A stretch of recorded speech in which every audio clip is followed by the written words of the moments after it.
Hey everyone, it's Lianne Hames here. I'm the proud librarian of Lamar Middle School and Fine Arts Academy in Austin Independent School District.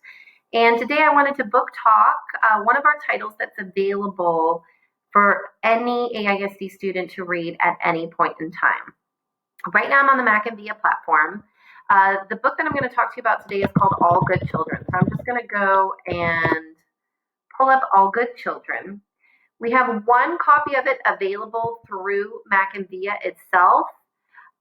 If it's available, you can check it out and download it to your device so that you can read it even if you don't have internet access at any point in time.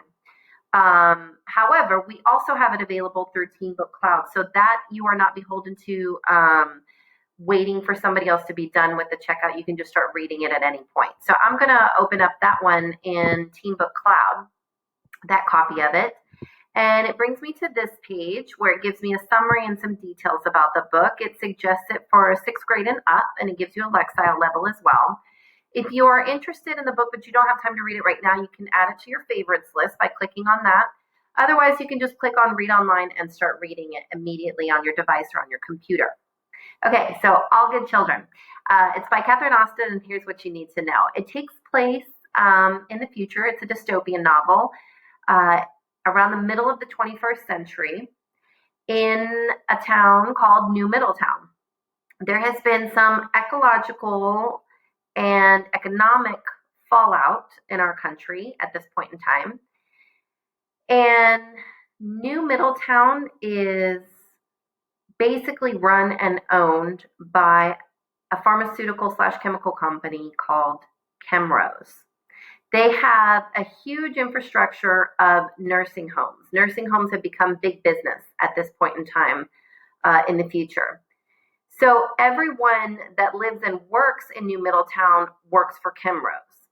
Additionally, all of the property is owned by Chemrose. So if you purchased a house or even if you just rent an apartment, that mortgage check or that rent check is being rent out to Chemrose. And then they also sponsor and run all of the schools. All of the educational facilities in New Middletown are owned by Chemrose. And that's where all of the corporate employees' kids go to school. So we've got Max and his little sister, Allie, and his mother. The three of them live together, and his father actually passed away a few years prior to the start of the book. And Max has been having a really tough time with that. He's 15 years old, so he's kind of at this awkward point in life where he's trying to figure out who he is.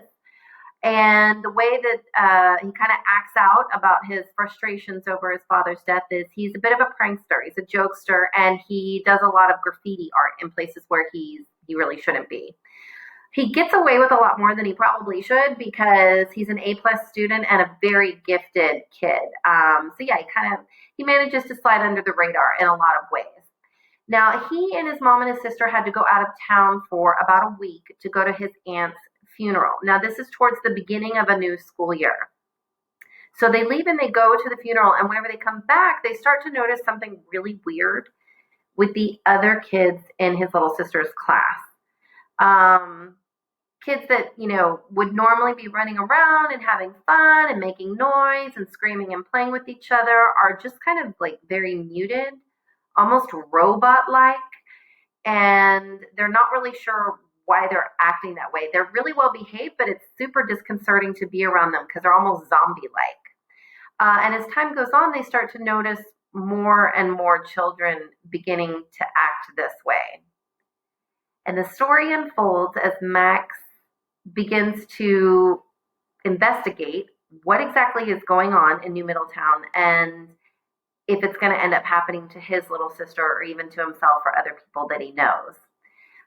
It's an excellent dystopian novel if you like tackling conversations about pharmaceutical companies or big business in general, and the government, and maybe do those companies or do those entities have any kind of overreach in our modern day society? So it can generate some really good conversation.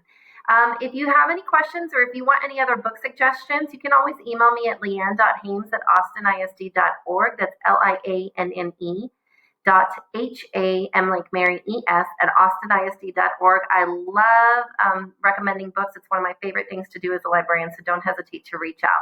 In the meantime, I hope you enjoy this book and happy reading.